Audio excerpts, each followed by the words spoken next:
Om Shanti. Good afternoon और सभी का बहुत बहुत स्वागत है। और पिछले हफ्ते हमने संडे की मुरली से कुछ पॉइंट समझे थे। हमने समझा था त्याग और तपस्या के बारे में, कैसे ब्रह्मा बाबा ने एक ही सेकंड में त्याग किया, लेकिन इस त्याग से पहले तपस्या है। और तपस्या क्या है, हमने ये भी समझा। तपस्या ये है कि जब हमें ये समझ आता है ये नाटक की दुनिया है, जब सोल होश में आता है और बुद्धि में धारण करता है कि ये नाटक की दुनिया है, ये हमारी दुनिया नहीं है, तो एक सेकंड भी नहीं लगता है उसको ये नाटक छोड़ने में। उसको समझ आता है कि इस नाटक के पीछे सच्चा मैं है और इस नाटक के पीछे परे है हमारी सच्ची दुनिया। तो सबसे पहले जो है वो तपस्या, यानी कि सोल को होश में आना है। और केवल होश में आना नहीं, लेकिन सबसे इम्पोर्टेंट बात है उसको होश में बनाए रखना। ये सबसे बड़ा पुरुषार्थ है हम सभी के लिए। तो ये था पिछली बार का सार। तो चलिए आज हम यहाँ से स्टार्ट करते हैं। आज ब्रदर प्रशांत किसी सेवा में व्यस्त हैं, तो आपको अनफॉर्चुनेटली अखिला बहन से डील करना पड़ेगा 1 घंटा। तो चलिए हम ये प्रैक्टिस सेशन से स्टार्ट करते हैं और आज हम कुछ नए कॉन्सेप्ट्स को समझेंगे। और इसी दौरान आप चैट द्वारा, आपको कुछ समझना है, आपको कुछ पूछना है, तो आप उसको चैट पे जारी रख सकते हैं। और कोई भी सवाल हो आप डायरेक्ट ब्रदर प्रीतेश को भी कर सकते हैं। तो चलिए कुछ देर हम एकाग्र हो जाते हैं और आते हैं हमारे बेसिक मॉडल पर। हमारा बेसिक मॉडल है कि हम सब इस दुनिया में गेस्ट हैं। और जब हम गेस्ट कहते हैं तो गेस्ट ये पॉइंट ऑफ लाइट है, tiny tiny point of light. तो चलिए इसी जूम कॉल में जहां भी हम बैठे हैं, सारा ध्यान हम उस पॉइंट ऑफ लाइट पे एकाग्र कर देते हैं। उसका इमेज हम आईज के पीछे देखते हैं। और ये पॉइंट इस दुनिया में गेस्ट है, मेहमान है।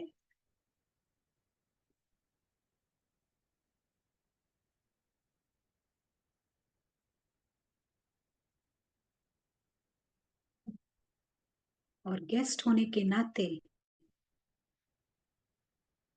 इस पूरी दुनिया में उसका कुछ भी नहीं है।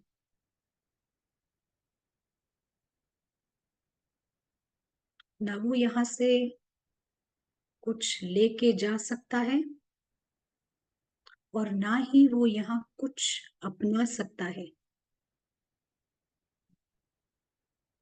केवल एक गेस्ट है।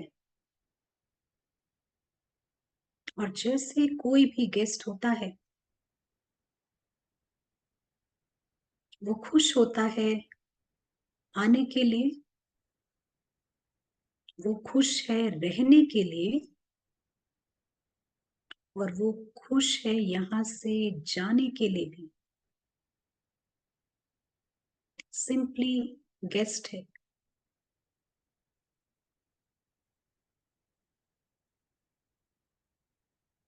तो गेस्ट का एक गारंटीड एग्जिट है। और वो इस एग्जिट को, यानी अपने इस प्रस्थान को कभी नहीं भूलता।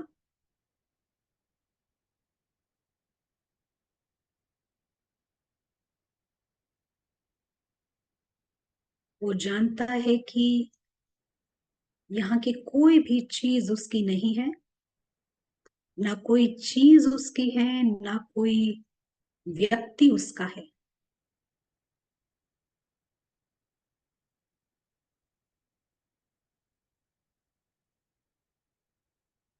और इस पूरे यात्रा के दौरान, एक गेस्ट की यात्रा के दौरान, ये पॉइंट ऑफ लाइट अपने घर को नहीं भूलता है।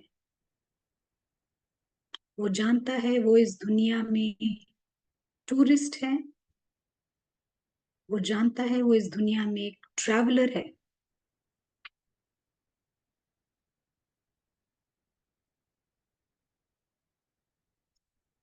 ट्रैवलर वो जो हल्का रहता है, कुछ भी बोझ लेकर नहीं जाता, लाइट रहता है। और एक वर्चू उस ट्रैवलर का है कि वो हर बीती को बिंदी लगाता है। ये गुण है गेस्ट का, ये गुण है ट्रैवलर का, मुसाफिर। जो क्षण बीता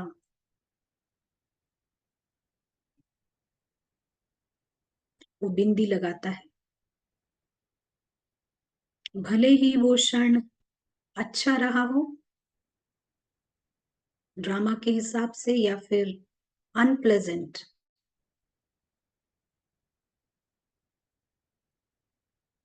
एक ट्रैवलर के लिए हर क्षण एक तोहफा है।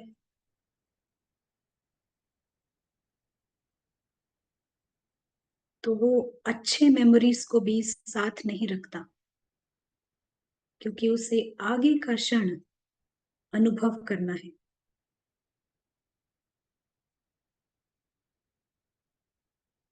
और गेस्ट के पास एक लेवल होता है विजडम का, समझ का। वो शेयर करता है, वो केयर भी करता है, वो रिस्पॉन्सिबल भी है, जिम्मेवार भी है, लेकिन हल्के तौर पर इस दुनिया से शामिल है।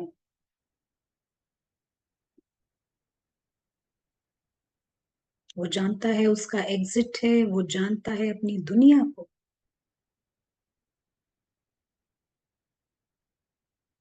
और किसी भी क्षण वो ये सब कुछ एक सेकंड में छोड़कर घर आ सकता है। तो इसी क्षण हम गेस्ट को देखते हैं उसके घर में।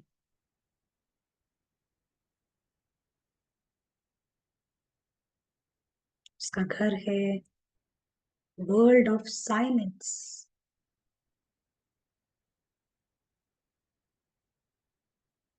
उसका घर है स्टिलनेस का, यानी सब कुछ स्थिर है। ड्रामा का कोई भी शोर गुल नहीं है।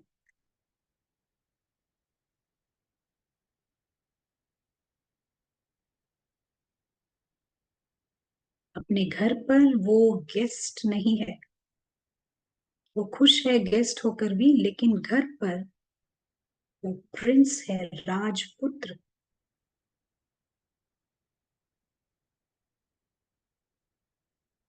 उसका घर प्रकाश का और साइलेंस का बना है।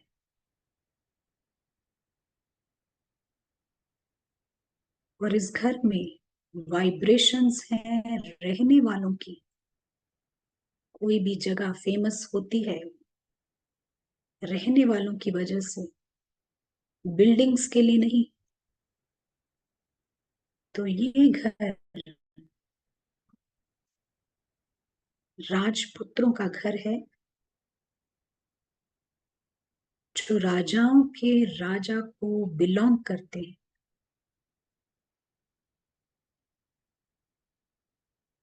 यहाँ रहते हैं राजपुत्रों के पिता, सुप्रीम फादर, जो खुद भी एक पॉइंट है।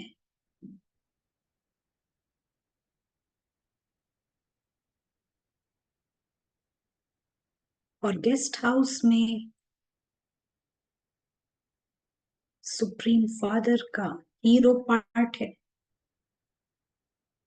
लेकिन वो खुद को एक पॉइंट समझते हैं। और यही उनकी सेंसिबिलिटी है, समझदारी।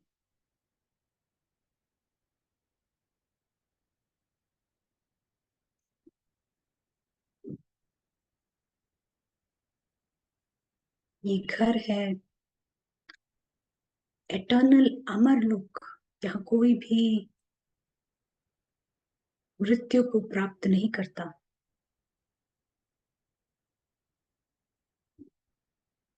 यहाँ सब एक्टर्स हैं, प्रिंस हैं, गेस्ट हैं, टूरिस्ट भी हैं।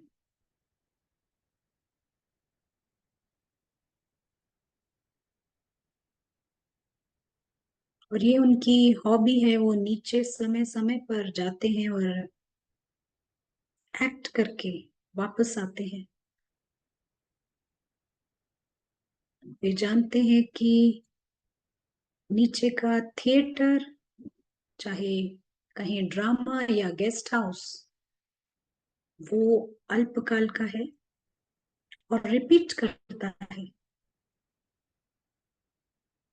और यही एक बहुत बड़ा प्रूफ है कि कोई मृत्यु को प्राप्त नहीं होता, क्योंकि जो कैरेक्टर्स थे वो वापस आ जाते हैं वैसे ही, वो बहु रिपीट होते हैं, यानी सब अमर हैं यहाँ।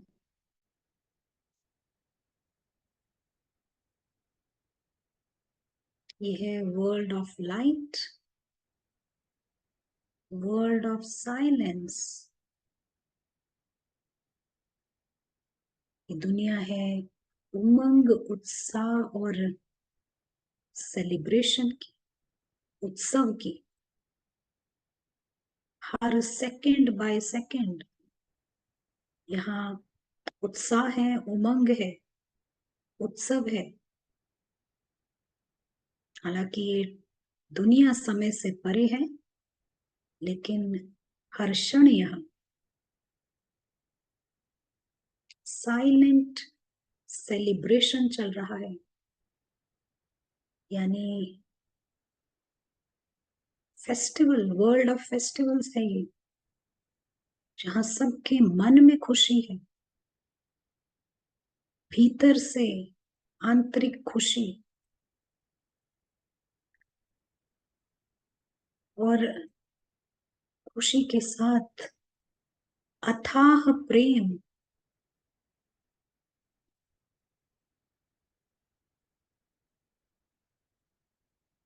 ये घर है जहां अकीचार धन है, अविनाशी धन, सुख शांति प्रेम आनंद, बेस्ट फैमिली, बेस्ट पिता, बेस्ट घर, और खुद सेल्फ भी सर्वोच्च बेस्ट है।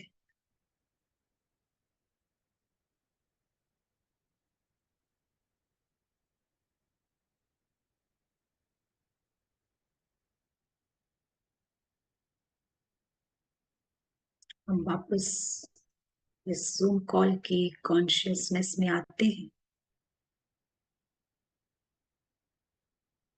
लेकिन ये याद रखते हैं कि सोल का मेडिटेशन खत्म नहीं होता। हम खुद को जगाए रखते हैं कि ये सब कुछ ड्रामा में चल रहा है, और अपने सत्य में टिके रहते हैं। Thank you.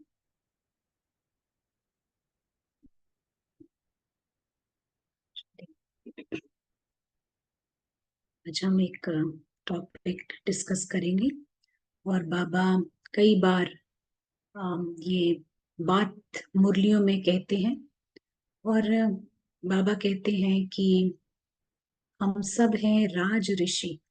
हम्म, एक सेकेंड दीजिएगा, जरा कैमरा सेट करेंगे।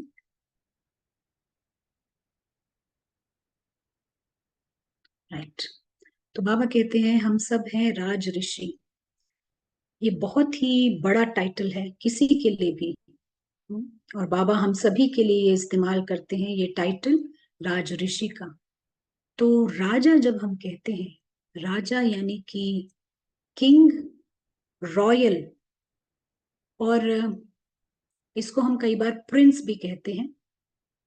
और ये जो टाइटल है राजा का, आप देखेंगे किसी भी देश में, किसी भी शहर में ये सबसे ऊंची पदवी है, यानी इससे ऊंचा कोई नहीं होता। राजा यानी हाईएस्ट स्टेटस और हाईएस्ट पोजीशन स्थूल दुनिया में।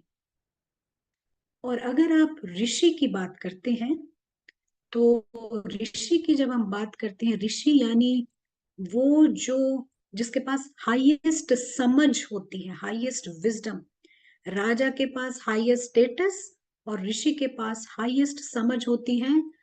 वो भगवान को जानता है, उसके कनेक्शन होते हैं भगवान के साथ, उसके पास विजडम के साथ वो कई सारे सीक्रेट्स रखता है, उसके पास बहुत से सीक्रेट्स होते हैं, वो सत्य को जानता है। और उसे इस स्थूल दुनिया से कुछ भी लेना देना नहीं होता। आप देखेंगे कोई भी ऋषि वो जंगल में जाते हैं, हम तो ये द्वापर युग के बाद के ऋषियों की बात करें, वो जंगल में जाते हैं, दुनिया से कुछ लेना देना नहीं होता है उनका। और देखे गए हैं कि जो एडवाइजर्स हैं ना राजाओं के, आप द्वापर युग से जो है एडवाइजर्स, ये सेज ही बनाए जाते हैं, क्योंकि इनके पास समझ होती है, हाईएस्ट समझ। तो ऐसे ही ये सेज, और इनके पास ऋषि यानी जिसको दुनिया से कुछ नहीं लेना देना, और डेथ जो है ना इनके लिए कोई मायने नहीं रखता, क्योंकि ये ऑलरेडी जैसे कि इस दुनिया में जी ही नहीं रहे हैं, तो मृत्यु कोई मायने नहीं रखती है। और इसीलिए इनके पास दुनिया को ऑफर करने के लिए बहुत कुछ होता है। तो ये राज ऋषि जो है ये बहुत बड़ा टाइटल है, बहुत बड़ा कॉम्बिनेशन है। और एक तरफ ऋषि जो है वो त्यागी है, उसके पास कुछ नहीं है, हाँ, जिसे कहते हैं रिनंसिएट।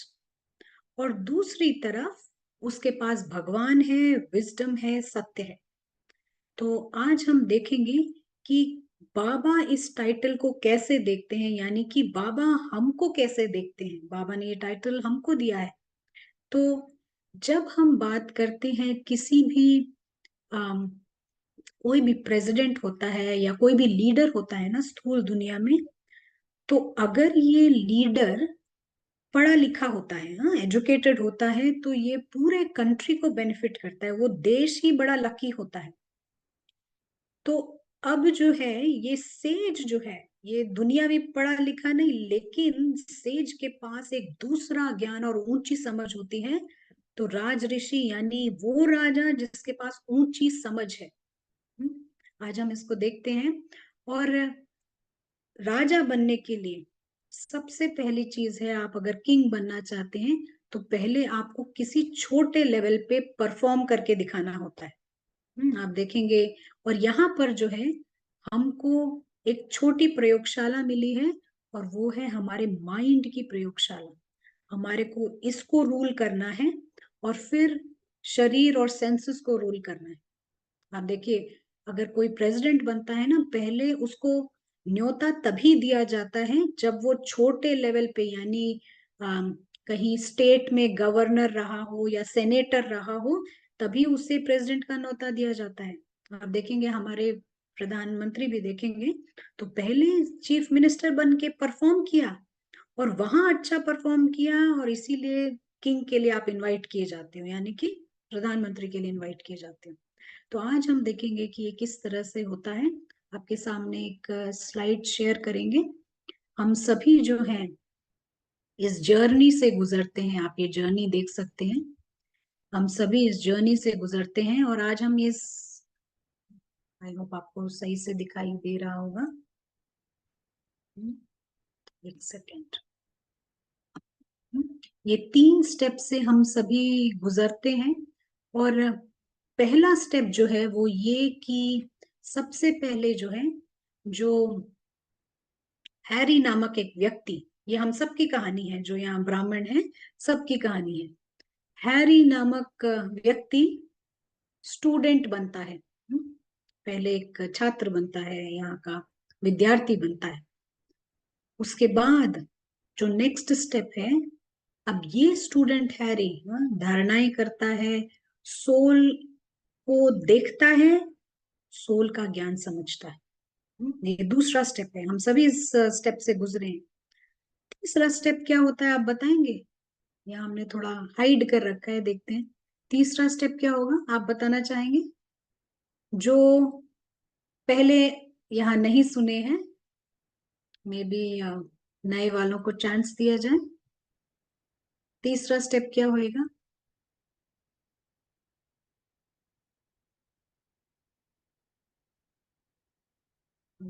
ब्रदर प्रीतेश, कुछ जवाब पा रहे हैं? जी नहीं। हाँ, फरिश्ता, बाबा से मिलन, दोनों से बियॉन्ड। दोनों से बियॉन्ड, अच्छा। और कोई? तीसरा स्टेप क्या होता है? ये हमारी यात्रा मन, है पे। जी। एक जवाब है मन मना भव।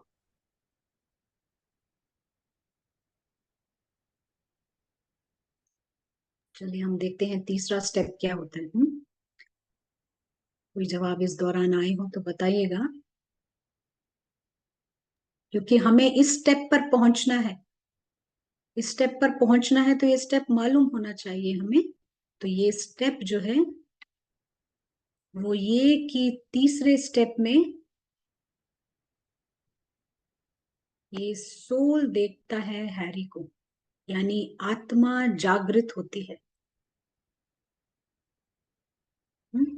पहले स्टेप में हैरी स्टूडेंट बनता है, दूसरे में स्टूडेंट हैरी सोल को देख रहा है, और तीसरे स्टेप में आत्मा जागृत होती है, वो हैरी, बीके हैरी को देख रही है। इस स्टेप पे हमको पहुंचना है। इसी को कहते हैं आत्मा की जागृति। तो ये अभी तक जो है, अब जब तक ये सोल जागृत नहीं होता है तब तक जो है इसको हम कहते हैं ईगो बेस्ड एफर्ट, यानी देहभान युक्त पुरुषार्थ। और लेकिन ये भी समझना है कि ये दोनों ही स्टेप जो हैं वो बहुत इंपॉर्टेंट होते हैं, क्योंकि इसको हम बाईपास नहीं कर सकते। हम सभी अगर जागृत हुए हैं तो ये स्टेप से सभी गुजरे हैं, और फिर आत्मा जागृत होती है। तब तक ये आत्मा जैसे कि बेहोश होती है और देवान युक्त पुरुषार्थ चल रहा होता है, क्योंकि नजरिया जो है स्टूडेंट हैरी का होता है या फिर हैरी का होता है। आत्मा का नजरिया, दृष्टिकोण नहीं होता है। तो जैसे कि कोई जब नींद से जाग जाता है ना, तो उसको समझ आता है कि अब तक वो सोया हुआ था। तो यहाँ पर भी ऐसे है, जब वो जागृत होता है, नींद से जाग जाता है, तब उसे समझ आता है कि अब तक वो सोल सोया हुआ था। तो ये जो स्टेप 3 है, इसको हम कहते हैं सोल बेस्ड एफर्ट। यानी हर बार जब हम योग करते हैं तो दृष्टिकोण आत्मिक होता है, आत्मा देखती है इस दुनिया को। इसको हमको चेक करना है कि हम अभी भी स्टेप 2 पर हैं या स्टेप 3 पर है। हमें आना थर्ड स्टेप पर है। आत्मा को जागृत होके ये दुनिया देखनी है, और बीके हैरी को भी देखना है, और सब कुछ। तो इस स्टेप पर हमको आना है। लेकिन इंपॉर्टेंट चीज है यहाँ पर कि ये मिक्सिंग नहीं होना चाहिए। ये कहीं पर भी जब हम अम, योग का प्रयोग करते हैं, हैरी बीच में नहीं आना चाहिए। यानी अगर हम अपनी बात करें तो अखिला बीच में नहीं आनी चाहिए। सोल का दृष्टिकोण होना चाहिए। तो ये हमको पूरी तरह चेक करना है। और तब तक जो है देहभान का बहुत बड़ा प्रचार चल रहा होता है। जब तक ये जागृत नहीं होता, जब तक ये थर्ड स्टेप पे नहीं होता है ना, देहभान का बहुत बड़ा प्रचार चल रहा होता है। वो छोटे छोटे न्यूज आइटम्स देखेगा, इलेक्शंस में कौन कितनी आगे है वो सब देखेगा, डिटेल्स में देखेगा, विश्लेषण करेगा, डायसेक्शन करेगा। और छोटी छोटी चीजें उसको बहुत इंपॉर्टेंट लगती है, उसके बारे में बात भी करेगा वो। छोटी छोटी चीजें उसको मैटर करती हैं। लेकिन जब सोल देख रहा है कि इतने बड़ी दुनिया में 8 बिलियन ना, 800 करोड़ लोगों के बीच में एक सोल इतना इंपॉर्टेंट कैसे हो सकता है, एक पार्ट इतना इंपॉर्टेंट कैसे हो सकता है, जब वो इस नजरिए से देखता है तब कहेंगे वो सोल का नजरिया है। और वो सोल यानी वो स्टोरी को स्टोरी की तरह देख रहा है। आप समझे? वो स्टोरी को तब स्टोरी की तरह देख रहा होता है। तब तक जो है वो आत्मा जागृत नहीं हो रही होती है। तो आप बताइए कि राज ऋषि कौन है? आप क्या कहेंगे, राज ऋषि कौन है?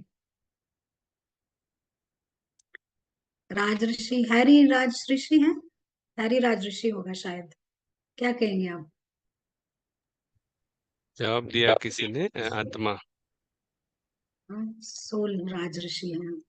और और किसी ने कहा कि जो स्टेप है, स्टेप 2 या 3 के बीच में अभी हम घूम रहे हैं जी जी जी। पुरुषार्थ में। हाँ, जागी हुई आत्मा। राइट।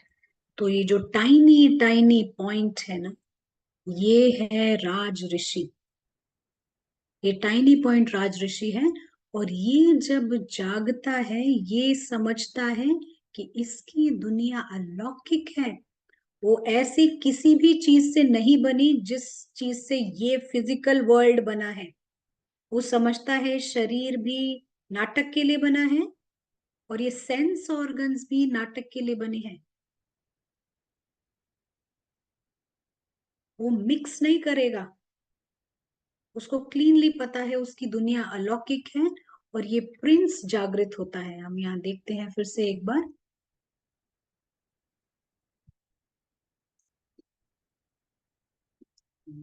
शायद अभी देख पाएंगे। ये प्रिंस जागृत होता है और ये समझता है कि वो राजाओं के राजा को बिलोंग करता है।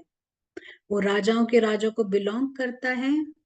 और उसकी दुनिया में सब के सब डिवाइन हैं, अमर हैं, और कोई भी असुर नहीं है। कोई भी असुर नहीं है, सब निर्विकारी हैं और इच्छाओं से मुक्त हैं। कोई नीड्स नहीं है, कोई निराशा नहीं है। उसको ये दिखाई पड़ता है। और उसको ये भी दिखाई पड़ेगा वो बहुत बहुत लकी है। वो बहुत लकी है। और उसको एक गिफ्ट मिली है इस स्थूल दुनिया की। ये जो ब्लू बॉक्स है उसको गिफ्ट की तरह मिला हुआ है। लेकिन होता क्या है कि जैसे ही वो इस दुनिया में आता है, वो इम्प्रेस हो जाता है, इस कहानी से इम्प्रेस हो जाता है, प्रभावित हो जाता है। और इतना ड्राउन हो जाता है कि आप जो ये शब्द सुनते हैं ना सारा दिन में, मैं, ये सारा जो है, ये मैं, ये सब सब बताता है कि वो सब देह अभिमान है। तो क्या ये देह अभिमान प्रॉब्लम है? आप बताइए, क्या देह अभिमान प्रॉब्लम है? तो जो नए पार्टिसिपेंट्स हैं, हम उन्हीं से जानना चाहेंगे, क्या ये प्रॉब्लम है? क्योंकि आप देखिए, दुनिया में बहुत से लोग देह अभिमान में हैं, तो लाइफ उनकी ठीक ही चल रही है, कोई दिक्कत नहीं है। आप उनको बोलिए कि आइए ज्ञान सुनते हैं, वो कहेंगे नहीं नहीं, हमारे घर में सब अच्छा चल रहा है, कोई जरूरत नहीं है, स्पिरिचुअल नॉलेज की हमें जरूरत नहीं है, हम बहुत अच्छे हैं, सुखी। क्या ये तकलीफ वाली बात है, देह अभिमान? किसी ने कहा, हाँ हाँ जी, ये बड़ी प्रॉब्लम है। क्यों बड़ी प्रॉब्लम है? सब तो अच्छा है ना उनके जीवन में। वो शायद आपसे भी ज्यादा हंस रहे होंगे, आपको लगता है? विकर्मों में जाता है, ऐसे किसी ने कहा। हाँ जी, बिल्कुल अच्छी, बिल्कुल सही कहा है। क्योंकि ये देह अभिमान अंधकार है, ये अंधकार का प्रतीक है, अंधकार है, अज्ञानता का प्रतीक है। और ये हमारे को सिन कमिट कराता है। और किसी सिन ने कमिट कहा, कराता उन्हें सत्य नहीं पता, जब जागेंगे तब उन्हें पश्चाताप होगा। है, राइट। सिन कमिट भी कराता है। और आप देखिए इस दुनिया में ये इतनी सीरियस प्रॉब्लम है, बहुत सीरियस है, अर्जेंट, इतना अर्जेंट है कि भगवान को ही आना पड़ता है, सोचिए। ये सीरियस प्रॉब्लम है, तभी तो भगवान आए ना। बाबा छोटी मोटी चीज के थोड़ी थोड़ी ना आएंगे। लेकिन चाहे इस दुनिया में विद्वान हो, स्कॉलर, साइंटिस्ट, किसी को ये सीरियस नहीं लग रहा है, कोई इस बारे में बात भी नहीं कर रहा है। लेकिन अगर आप इस पर सवाल उठा रहे हैं, दे अभिमान पर सवाल उठा रहे हैं, ईगो पर सवाल उठा रहे हैं, तो आप ऑलरेडी ऋषि की डायरेक्शन में है। आप ऑलरेडी ऋषि की डायरेक्शन में हैं, क्योंकि आप यहाँ पर मानवीय कष्टों की जो ये पहेली है ना, उसको आप सुलझा रहे हैं, तोड़ रहे हैं, उसका तोड़ दे रहे हैं ना। ह्यूमन सफरिंग्स का जो रिडल है उसको आप ब्रेक कर रहे हैं, और ये बहुत बड़ी बात है। आपको एक उदाहरण देंगे कि एक प्रोफेसर हैं, मार्टिन रीस है उनका नाम, मार्टिन रीस है, और ये कहते हैं, उन्होंने एक बुक लिखी है अपनी, और इस बुक का नाम है final century, last century, final century. और इस किताब में तकरीबन वो 10 से शायद 13 रीजन देते हैं कि क्यों ये पृथ्वी ग्रह जो है ये सेंचुरी क्रॉस नहीं कर पाएगी, इस सेंचुरी से आगे नहीं जा पाएगी। और वो कई सारे प्रॉब्लम्स बताते हैं जिस वजह से ये सेंचुरी क्रॉस नहीं कर पाएगी। और पॉपुलेशन एक वजह है, लेकिन इन सब चीज के पीछे जो है ये एक बहुत बड़ा इलनेस है, बीमारी है, और इस बीमारी का नाम है रावण, जो हमारे को सफरिंग्स और बॉन्डेजेस में रखता है। तो यहाँ हम थोड़ा सा रुकते हैं, अगर किसी का कोई सवाल है, कोई कुछ पूछना चाहते हैं या नहीं समझ आया है। एक प्रश्न आया है कि परंतु ये वास्तव में बहुत मुश्किल लगता है, काफी बार ये मुश्किल लगता है। मुश्किल यानी सोल कॉन्शियस, ऐसा? हाँ, जो अभी पहले डिस्कस किया, स्टेप स्टेप 3, राइट ना। देखिए, हमारा पुरुषार्थ, हम जहां भी है, देखिए जहां भी हो आप, जैसे भी हो, जिस हालात में भी हो, आपको उधर से ही स्टार्ट करना होता है ना? जैसे कहा जाता है कि अंग्रेजी में कहावत है कि start where you are, do what you can, use what you have. तो कहीं ना कहीं हमें पहला कदम तो उठाना होता है, और ये पहला कदम उठाना है। और आप 1 2 3 मिनट, चले 3 मिनट ठीक रहेगा, 3 मिनट ये प्रोग्राम करके देखिए।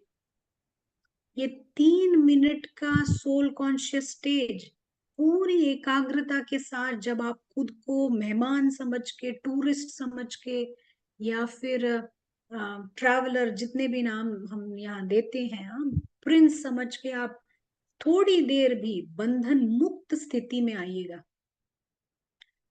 ये मैजिक करेगा। और यहां से ही आपकी यात्रा शुरू हो जाती है। ये कोई लंबा प्रोसेस नहीं है, हमको थोड़ी देर के लिए उस जीवन मुक्त स्थिति का अनुभव करना है।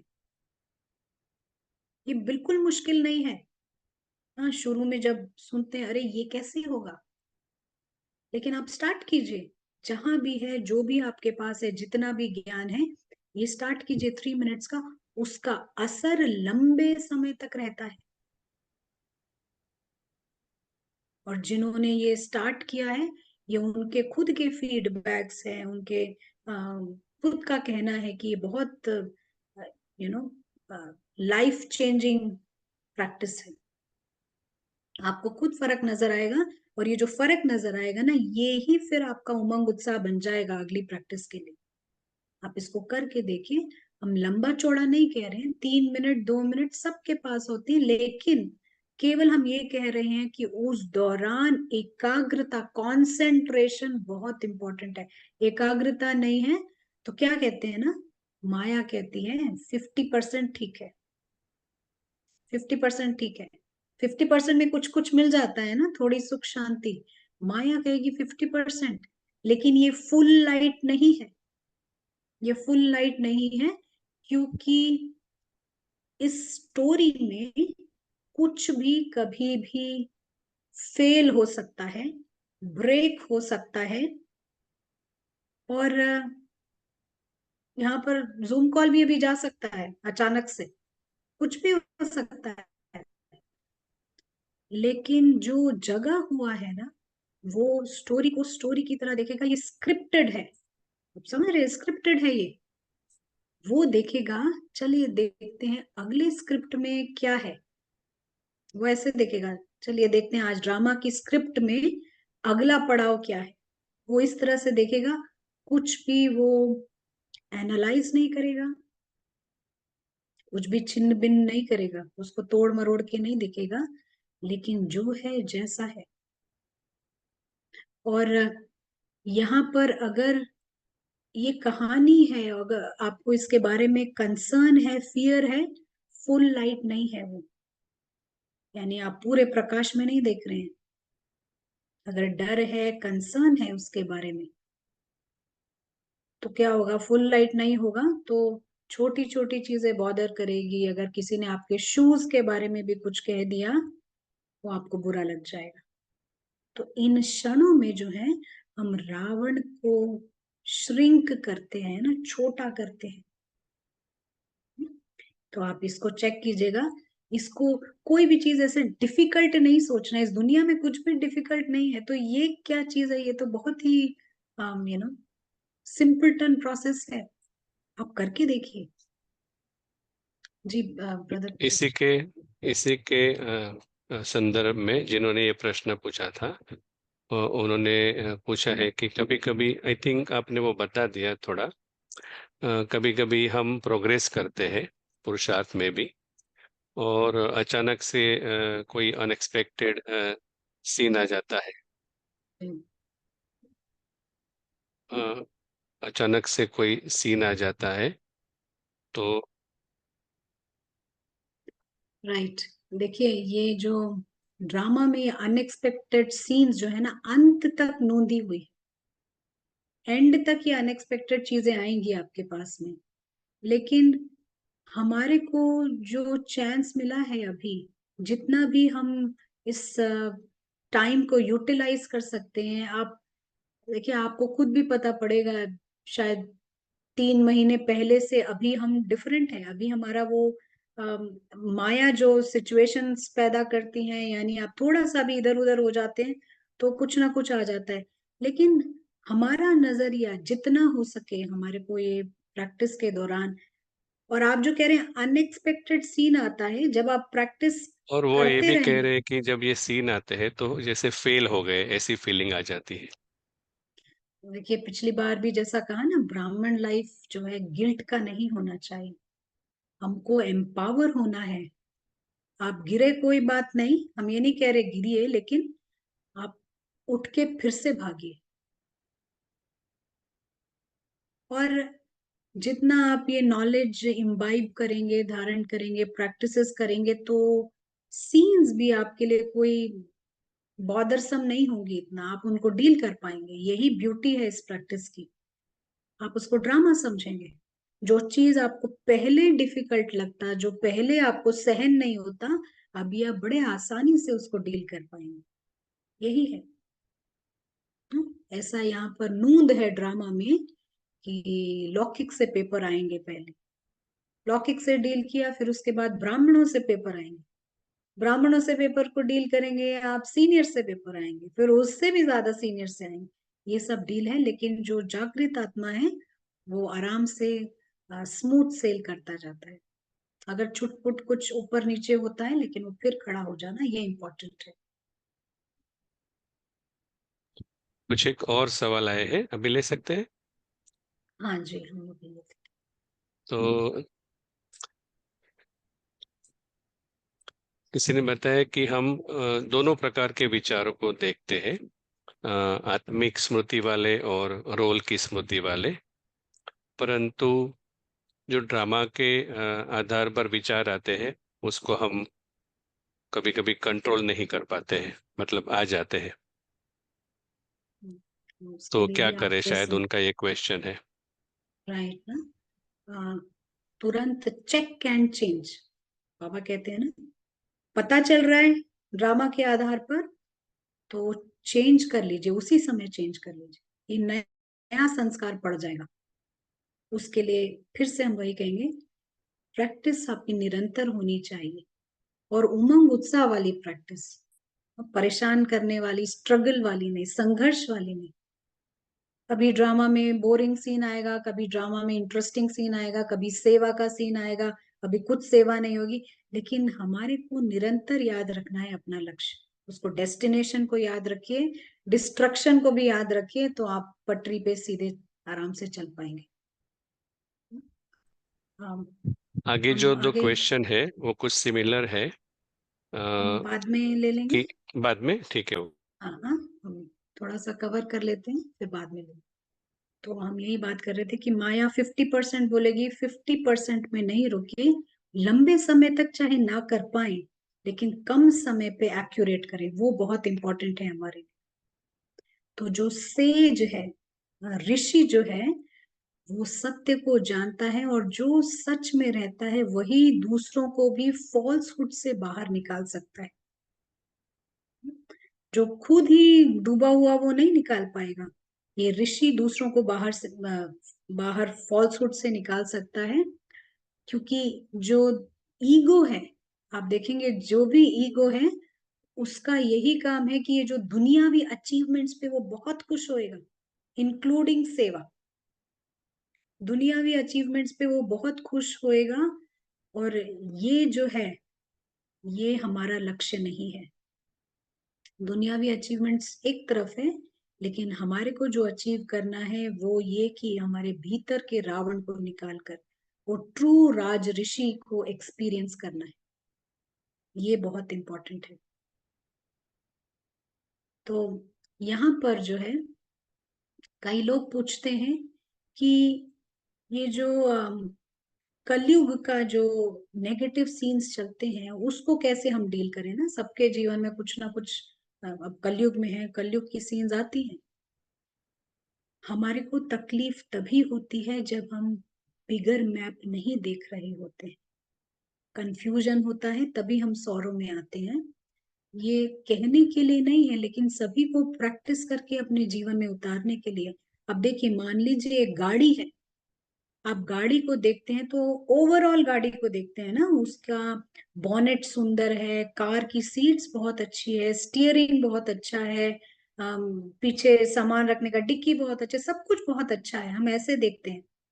लेकिन अगर कोई चींटी उसके ऑयल टैंक के पास, जहां तेल डलता है, उसके पास कोई चींटी है, अब वो चींटी जब इस गाड़ी को देखती है तो क्या देखती है कि चारों तरफ तेल ही तेल है, गंदा तेल है, उसको यही नजर आएगा। तो क्योंकि हम बड़ा नक्शा नहीं देख रहे हैं, इसलिए परेशान हो रहे हैं। जब भी डाउट हो, तकलीफ हो, बड़े नक्शे में आ जाइए, ऊंची अवस्था में आ जाइए और वहां से देखिए उसके परे की दुनिया हमारी बहुत अच्छी है। ना कोई मर रहा है, ना कोई पैदा हो रहा है, उसके लिए हर समय एक सेलिब्रेशन है, और हम सभी को उस सेलिब्रेशन में आना है। और ये जो राजऋषि का मॉडल है, इसका सच्चा सच्चा मॉडल जो प्रतीक है वो भगवान खुद है। सच्चे मायने में जो आइडल है राजऋषि का, वो भगवान खुद है। क्योंकि हैरी तो, पहली बात है, वो बॉडीलेस भी नहीं है। अगर आप हैरी की बात करें, वो तो अशरीरी भी नहीं है, लेकिन इनविजिबल प्रिंस के पास सही लेंस है, चश्मा, जिससे वो देख सकता है। और ऋषि जो है वो बड़े मिशन में होता है, बड़े मिशन में होता है, और उसका जीवन दूसरों के लिए होता है। और जितना वो खुद अनुभवों में रहता है, उतना ये हाईएस्ट कर्म होता है, और दूसरों को भी बेनेवलेंस, कल्याण लेकर आता है। उसको खुद इन अनुभवों में रहना है, ये इंपॉर्टेंट है।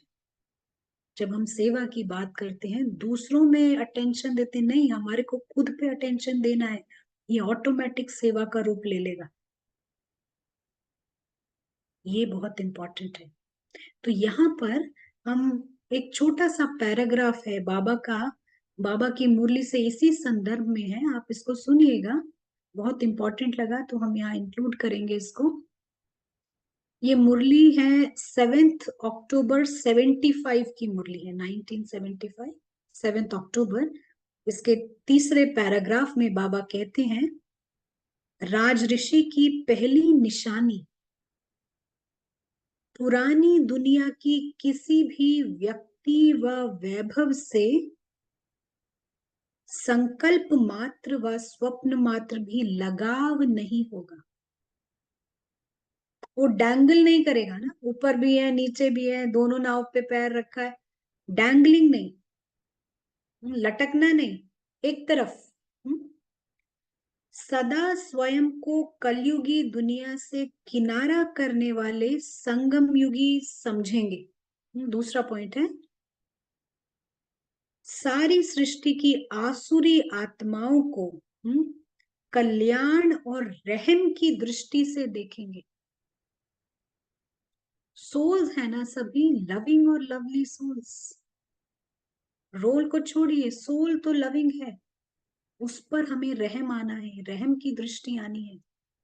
फिर बाबा कहते हैं, सदा स्वयं को बाप समान विश्व सेवाधारी अनुभव करेंगे।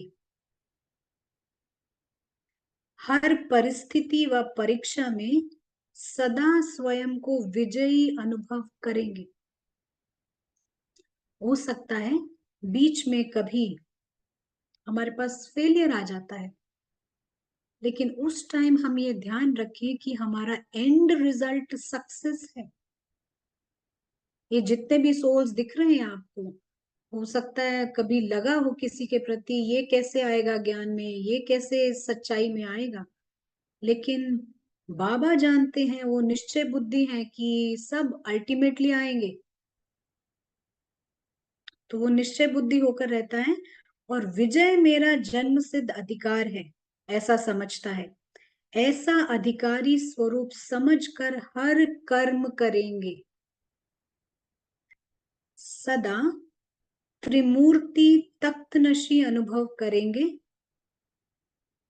त्रिकालदर्शीपन के स्मृति स्वरूप होने के कारण हर कर्म के तीनों कालों को जानने वाले हर कर्म को श्रेष्ठ कर्म व सुकर्मी बनाएंगे। विकर्म का खाता समाप्त हुआ अनुभव होगा। ये कैसे अनुभव होगा कि विकर्म का खाता समाप्त हुआ? देखिए, जो राज ऋषि का कॉन्सेप्ट है, हमारा कर्म बाबा के साथ है और उस कर्म के पर्पस से हम इस दुनिया में आते हैं, लाइट फैलाने के लिए, और इस दौरान हम अपना विकर्म भी चुकतू कर लेते हैं। हमारा मेजर कर्म भगवान के साथ का है, लेकिन जब हम उसके कार्य से नीचे आते हैं तो ऑटोमेटिक कहीं ना कहीं ये चुकतू हो जाता है। हम ऐसा समझते हैं, जो अदृश्य अवतार है, जो राज ऋषि है, वो ऐसा समझेगा। फिर बाबा कहते हैं, हर कार्य हर संकल्प सिद्ध हुआ ही पड़ा है ऐसा सदा अनुभव करेंगे। पुराने संस्कार और स्वभाव से उपराम अनुभव करेंगे। सदा साक्षीपन की सीट पर स्वयं को सेट हुआ अनुभव करेंगे। ये बहुत अलग अलग प्रैक्टिसेस भी बाबा ने बता दी हैं। यह है निशानियां भी और निशाना भी, निशानियां भी है और निशाना भी है, लक्ष्य भी है। ऐसे को कहा जाता है राज ऋषि। तो ऐसे राज ऋषि बने हो।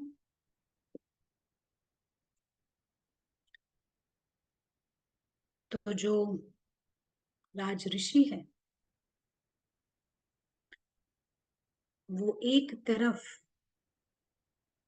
परिस्तान को अनुभव करता है, यानी उस एटर्नल सेलिब्रेशन को अनुभव करता है, और दूसरी तरफ वो कब्रिस्तान के सीन्स भी देख रहा है। वो कब्रिस्तान के सीन्स को भी देखता है, लेकिन उसे पता है ये लास्ट एपिसोड्स हैं, लास्ट सीन्स हैं।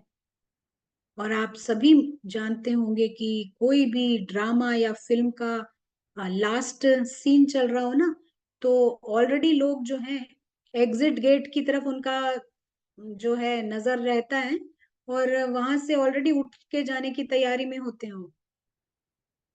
लास्ट सीन कई बार मिस भी कर देते हैं, वो तैयारी कर रहे होते हैं जाने की। तो ऐसे ही एक तरफ वो अनुभव करता है परिस्थान को, और दूसरी तरफ वो अनुभव करेगा इस एटर्नल सेलिब्रेशन को कब्रिस्तान में रहते हुए भी। और यहाँ और अटैचमेंट्स नहीं बनाएगा, उसका इरादा है पैकअप करने का।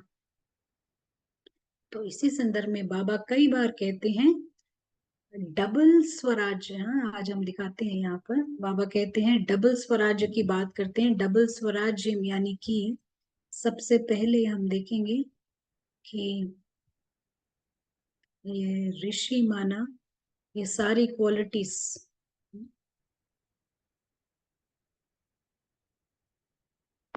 वो त्यागी होता है, वैराग्य होता है उसे इस दुनिया से, और उसके पास समझ होता है ज्ञान से। ज्ञान से समझ यानी गॉड से, यानी उसके ज्ञान से अंतर्दृष्टि होती है तीनों लोकों की। और यहाँ पर उसके पास प्रेम होता है। जहां हम प्रेम की बात कर रहे हैं, इस प्रेम को हम सही तरह से कहें तो ये रहम ज्यादा है, रहम और कल्याण की भावना, ये है ऋषि का प्रेम। और उसका कनेक्शन होता है भगवान के साथ में। तो इस तरह से भगवान बताते हैं। और दूसरा, प्रिंस यानी कि माइंड पर राज्य करना। तो चेक कीजिए कि आंखें देख रही हैं, कान सुन रहे हैं, पर कौन उनको रेगुलेट कर रहा है? ये सोल देख रहा है, सोल सुन रहा है, या फिर हैरी सुन रहा है? कभी मुरली भी आप सुनते हैं, या आप इस चेक कीजिए कौन सुन रहा है ये मुरली। ये हमारे को विशेष ध्यान देना है। और क्योंकि अगर ईगो चला रहा है, तो आप जानते हैं ईगो एम्बॉडीमेंट है बॉन्डेजेस का। तो इसीलिए जब सब कुछ अच्छा चल रहा है ना आपके जीवन में, उस टाइम इस पारस बुद्धि को आप स्ट्रांग कीजिए। ड्रामा में ऊपर नीचे की सीन्स आती रहेंगी, लेकिन जब सब अच्छा चल रहा है, उस टाइम आप जमकर प्रैक्टिस कीजिए, ताकि ये तब भी आपको हेल्प करे जब सीन ऊपर नीचे हो। और उसकी दुनिया होती है इस एटर्नल सेलिब्रेशन की दुनिया। ये 2 बार से हमारे एपिसोड्स में आया है सेलिब्रेशन। वो इस सेलिब्रेशन को अनुभव करता है। यहाँ पर बिलोंगिंगनेस है, प्रेम है, हाईएस्ट रिस्पेक्ट, महानता है। और ये सेलिब्रेशन एंजल का सेलिब्रेशन है, रावण के सेलिब्रेशन में नहीं जाना है। क्योंकि रावण का सेलिब्रेशन चांस होता है वहां पर और सिन क्रिएट करने का। तो कई बार बाबा ये शब्द यूज करते हैं कि स्टोरी, स्टोरी कहते हैं हम, कहानी कहते हैं, ड्रामा कहते हैं, ये बहुत सॉफ्ट शब्द हैं। बाबा कई बार कड़े शब्दों में कहते हैं ये कब्रिस्तान है, ताकि आप इधर लटके ना रहे। कोई भी कब्रिस्तान में घूमने नहीं जाता है। कोई कहता है कि चलो आज वॉकिंग करके आए कब्रिस्तान में, कोई कब्रिस्तान में घूमने नहीं जाता है। तो ये जैसे सोल अपने सेलिब्रेशन में रहता है, ये अपने को तो उठाता ही है, लेकिन सबको उठाता है, जागृत भी करता है और उन्नति भी कराता है। बाबा कई बार ये भी कहते हैं कि अगर भक्ति भी है अंश मात्र, तो भी आप उड़ नहीं सकते, यानी बॉडी कॉन्शियसनेस। तो हमको ये चेक करना है कि हम सच में जगे हैं, या अभी भी लेवल 2 पर हैं, और उसी में खुश हो रहे हैं कि हमारा पुरुषार्थ बहुत अच्छा चल रहा है। बिजी भी हैं हम, प्रोग्राम्स भी कर रहे हैं, लेकिन आत्मा जगी जिसके लिए बाबा आया है। बाबा प्रोग्राम्स कराने नहीं आया है, प्रोग्राम्स का एंड रिजल्ट सोल जागना चाहिए। आप प्रोग्राम्स करिए, लेकिन देखिए आप जगे हुए हैं कि नहीं। यहाँ पर 1 मिनट के लिए पावर गया है, लेकिन आप शायद सुन सकते हैं। चलिए, तब तक हम ब्रदर प्रीतेश से कुछ थॉट सुनेंगे। कुछ एक क्वेश्चंस आए हैं, ले ले।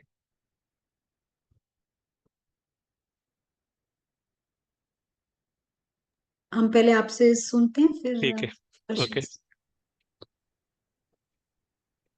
Thank you.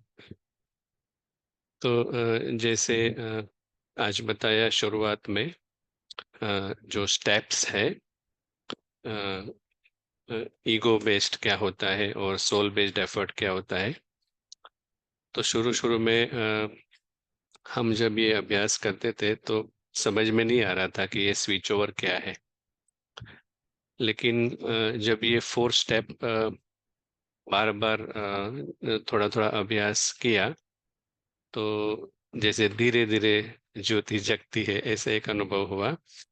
और खास करके ये जो 3rd स्टेप है, जो बताया कि आत्मा उसमें जागृत होती है, तो जैसे बाबा भी कभी कभी कहते हैं कि आगे आपका जो अभ्यास है उसके आधार पर आप जब चलते फिरते जाएंगे तो लोगों को साक्षात्कार होगा, माना बिंदी का वगैरह ऐसा कुछ। तो जब हम ये बिंदी, माना एक आत्मा के सच में स्मृति में होते हैं, भान में होते हैं, तो ये 3rd स्टेप से अनुभव होता है। तो ये बहुत मतलब सूक्ष्म है, ऐसा हमको बाद में अनुभव हुआ। इतना अगर हम बहुत ड्रामा की आवाज में, ड्रामा के विचारों के साथ साथ हम ये अनुभव करने का प्रयत्न करेंगे तो ये हमेशा मिक्स ही रहता है। इसलिए जब ये 4 स्टेप से हम करते हैं तो पहले आत्मा को देखते हैं, फिर आत्मा जैसे प्रीतेश को देखती है, और फिर 3rd स्टेप में वो जागृत हो जाती है। तब जागृत होने की वजह से उसे फिर ये ड्रामा है वो अनुभव होता है। अगर जागृत नहीं है, मिक्स है, तो वो कंफ्यूज रहती है। उसे कभी लगता है ड्रामा है, कुछ प्रॉब्लम आती है तो लगता है चलो ड्रामा हो गया, लेकिन नॉर्मली उसे ड्रामा, चलते फिरते ड्रामा फील नहीं होता है। तो ये बहुत ही एक तरह से अनुभव करने जैसी एक पॉइंट है कि हम वो 3rd स्टेप में, जैसे ही 3rd स्टेप में आत्मा जाती है तब उसे अनुभव होता है कि ये एक कहानी चल रही है और सब कुछ एक्यूरेट चल रहा है। कहीं मान लो कि कोई पार्ट हमें लगता है कि सही नहीं चल रहा है, मतलब सामने वाले का, तो भी वो सही चल रहा है, क्योंकि कुछ न कुछ ड्रामा की उसमें स्क्रिप्ट ऐसी है जो या तो हमें सिखाने के लिए है या तो उनको सिखाने के लिए है। और खास करके जो अभी 2-3 दिन पहले सीखा, मुरली रिफ्लेक्शंस में आता है कि जब किसी व्यक्ति के द्वारा हमें विघ्न आता है, ऐसा फीलिंग होती है, तो हम इसी बात को 2 तरह से इंटरप्रेट कर सकते हैं। अगर आत्मा जागृत नहीं है, माना हम रावण के वश में हैं, और अगर कोई व्यक्ति के द्वारा विघ्न आता है, तो जैसे कि सामने वाला ऑलरेडी रावण के वश है, हम भी रावण के वश है, तो रावण वर्सेस रावण फाइट होती रहती है वाइब्रेशन की। और आत्मा जब जागृत होती है 3rd स्टेप में, तो दूसरा इंटरप्रिटेशन, माना दूसरी तरह से अभी वो देख पाती है। कैसे? तो जब वो जागृत नहीं है तो वो, उसे लगता है कि वो सामने वाला व्यक्ति विघ्न डाल रहा है।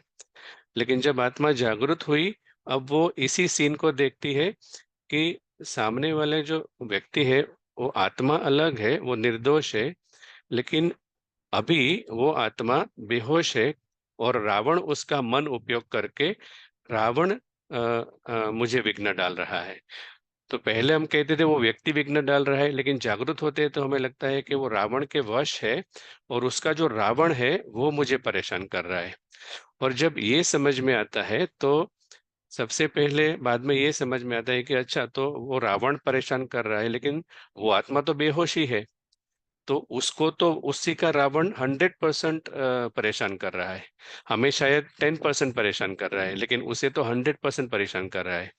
तो इस समय हमारी सेवा क्या होगी कि हम जागरूक होके इसका अनुभव करें। जब हम इसको गहराई से अनुभव करेंगे तो हमारी सच्ची रहम दिल एक्टिवेट होती है, और तब जाके हमें पता चलेगा ये तो इमरजेंसी सिचुएशन है।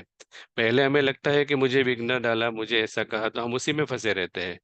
हाँ, और हम उसमें से बाहर आने का पुरुषार्थ करते हैं। लेकिन जब ये इस दृष्टिकोण से देखते हैं तो सामने वाला 100% बेहोश है, रावण के वश है, और उसका रावण हमें परेशान कर रहा है, तो हमें तो उसको रावण से मुक्त करना है।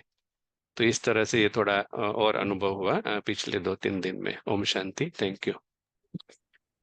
Thank you. सवाल लेंगे अभी। हाँ ठीक है। तो एक प्रश्न ये था, जब आपने स्क्रिप्टेड के बारे में बताया कि ये सब स्क्रिप्टेड है, तो एक सवाल ये है कि स्क्रिप्टेड है क्या इसका मतलब ये कि वैसा ही होना था, ऐसे पूछ रहे हैं, मतलब जो हो रहा है वैसा ही होना था। राइट। ये स्क्रिप्टेड है, और हम कर्म भी करते हैं यहाँ, दोनों ही है। लेकिन हम कर्म को फर्स्ट रखते हैं, ऐसे नहीं कि जैसे मुरलियों में आता है ना, अब जो होना है हो जाएगा। नहीं, हम बेस्ट एफर्ट करते हैं, जागृत, अवेक होकर। हाँ, अभी तक आपने जो भी रोल निभाया हो ठीक है, चाहे पीछे हम बैंक रॉबरी रहे हो, लेकिन अभी आपके पास हीरो पार्ट प्ले करने का चांस है, और हम वो पार्ट प्ले करते हैं। लेकिन ये स्क्रिप्ट है, जैसा होगा हम ऐसा नहीं। पहले हमारा कर्म आता है, और जब हो जाता है उसको हम स्क्रिप्ट कहते हैं। इस तरह से हम उसको देखते हैं। तो तो पहला जो है उस कर्म। जी। Thank you. हाँ, तो उसी के आई थिंक आपने ऑलरेडी जवाब दे दिया, बट अगर और कुछ अगर कहना चाहते हैं कि अगर वो स्क्रिप्टेड है तो फिर कर्मा क्या है एग्जैक्टली, तो आई थिंक आपने वही आंसर किया। इसके संदर्भ में एक और चीज ऐड करना चाहेंगे। एक बार, कई बार आपने शायद पहले सुना हो।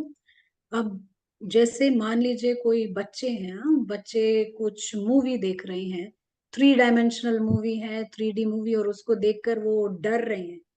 वहां पर कुछ चीता आता है, कोई ड्रैगन आता है, उसको देख के डर रहे हैं। अभी उनके पेरेंट्स आते हैं, और पेरेंट्स आके बोलते हैं कि आपको यहाँ कुछ नहीं होने वाला है, वो टीवी पे कुछ भी आ रहा हो, आप सेफ हो।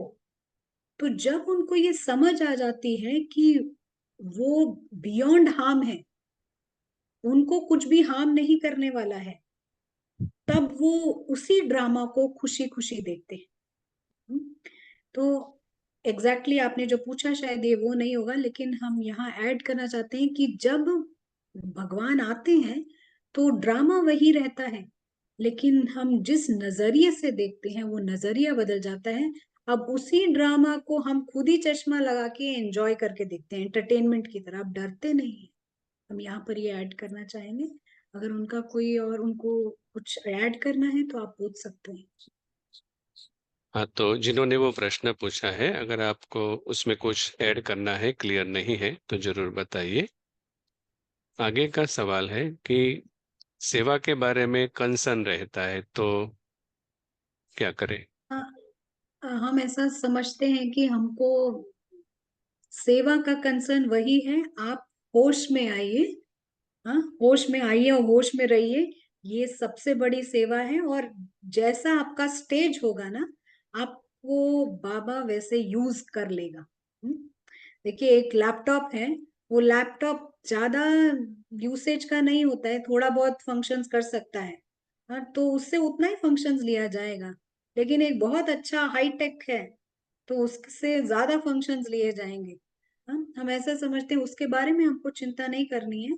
लेकिन पहले खुद हमारे को होश में कि वो मिनट्स और सेकंड्स एक्यूमुलेट करने हैं, और ऑटोमेटिक हमारे को जमा होता है। और ये जमा जो है ना, हमारा पुरुषार्थ सब गुप्त है, जमा भी सब गुप्त है।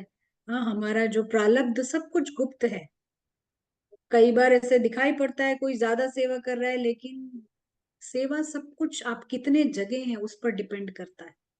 राइट। अगर आप स्थूल सेवा बोल रहे हैं तो वो तो आपको मिल जाएगा, ऐसी बात नहीं है।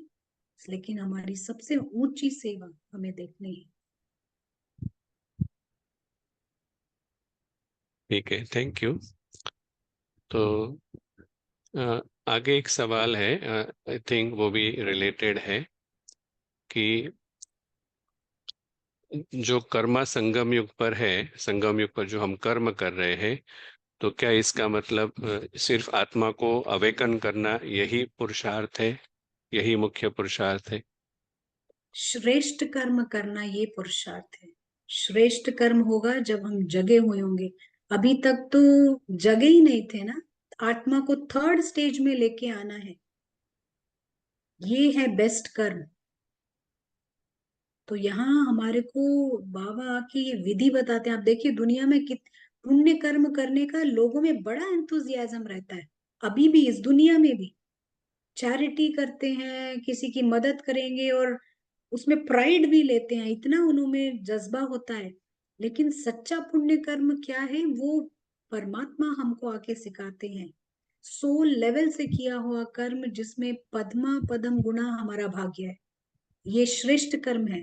बाकी ड्रामा लेवल पे किया हुआ आपको ड्रामा लेवल पे मिल जाएगा, लेकिन इस लेवल पे किया हुआ आपके लिए 21 बर्ड्स के लिए जमा होता है। बल्कि ये तो बाबा कहने मात्र कहते हैं, लेकिन ये पूरे 84 बर्ड्स के लिए जमा होता है, पूरे साइकिल के लिए।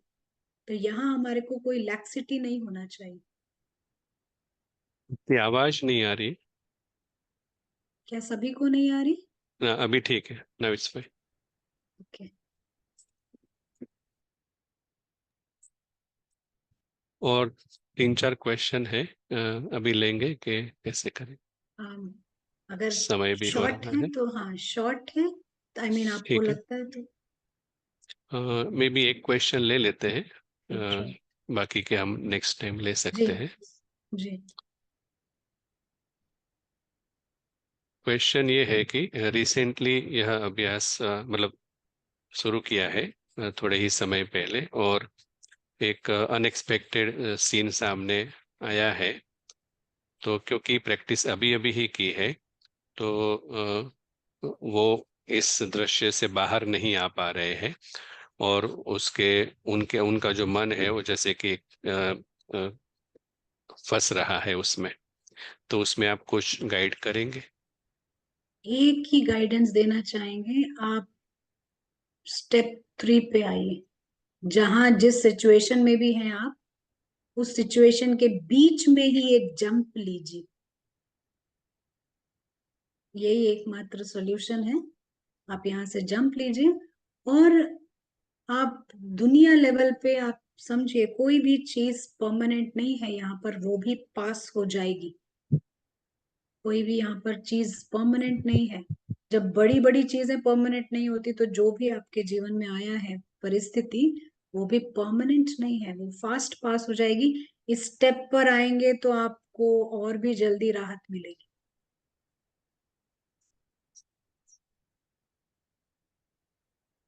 हाँ जी, थैंक यू। तो यहाँ पर हम क्लोज करेंगे ब्रदर प्रदेश। हाँ, यस। आपको कुछ ऐड करना है? मे बी आप दर्शकों को लास्ट थॉट्स बता सकते हैं, कुछ भी आप एक नहीं, होमवर्क दे वही। सकते हैं। आ, आप जब चेक कीजिए ये थर्ड स्टेप में आने के लिए, और जो पुरुषार्थ है जहां भी है, जैसा भी किया अभी तक, इट इज फाइन, जो था वो ठीक है। अभी से ये थर्ड स्टेप की चेकिंग करके वो एक्यूरेट कीजिए। इस चक्कर में मत रहिए कि मुझे 4 घंटा करना है, 5 घंटा, वो अपने आप आएगा। लेकिन ये एक एक करेक्ट एक्यूमुलेशन, ये आपका जैसे कहते हैं ना तीर लगना, बाबा तक याद पहुंचना, इस राज ऋषि की याद परमात्मा तक आनी चाहिए। इसमें आप ट्राई कीजिएगा। Thank you.